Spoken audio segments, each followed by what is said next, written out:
ఆ థియోడర్ హెర్జల్ అనే ఆయన యూదులందరికీ ఒక ప్రత్యేకమైన దేశం కావాలి, పాలస్తీనా వెళ్ళిపోవాలి అందరూ అని మొదలుపెట్టాడు.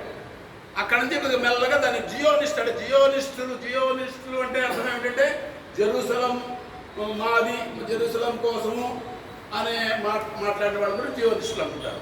అక్కడికి యూదులు అక్కడ ప్రపంచంలో ఉన్న యూదులు రకరకాలుగా వాళ్ళు అక్కడ తీసుకెళ్లే ప్రయత్నం చేశారు. అది ఒక్కొక్క అంటే మెల్లమెల్లగా అంటే వాళ్ళ దగ్గర డబ్బులు బాగా ఉన్నాయి.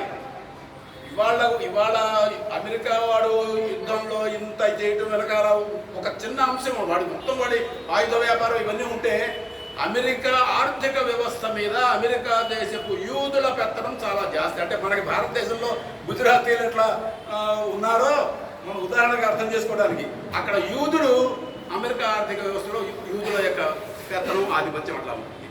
అయితే ఇందాక మన మిత్రుడు పాండురంగ వరప్రసాదరావు చెప్పినట్లు మనం యూదులను కానీ అందరినీ దుష్టులు దుర్మార్గులు అనుకోకల్లా. ఎందుకంటే నిన్నగాక మొన్న అంటే ఇక్కడ ఈ హమాసు ఇజ్రాయేల్ ఇవి సంఘర్షణ తలెత్తిన తర్వాత, అంటే అక్టోబర్ 7వ తారీఖు తర్వాత బహుశా 11వ తారీఖు 12వ తారీఖు న్యూయార్క్లో కేవలం యూదులు పెద్ద సభ నిర్వహించారు, ఊరేగింపు చేశారు.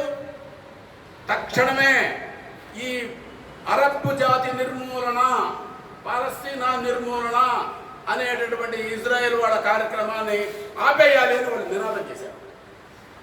వాళ్ళు అమెరికా దేశంలో ఉంటున్న యూదులే వాళ్ళు.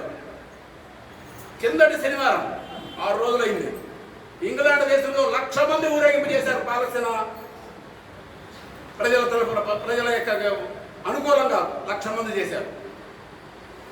సుమారుగా ఒక 15 రోజుల క్రితమే ఇరాక్ దేశంలో 10 లక్షల మంది ఊరేగింపు చేశారు. ఇట్లా మొత్తం ప్రపంచవ్యాపితంగా దాదాపు ప్రతి దేశంలో. అయితే ఇవాళ ఏం జరుగుతుందంటే దీనివల్ల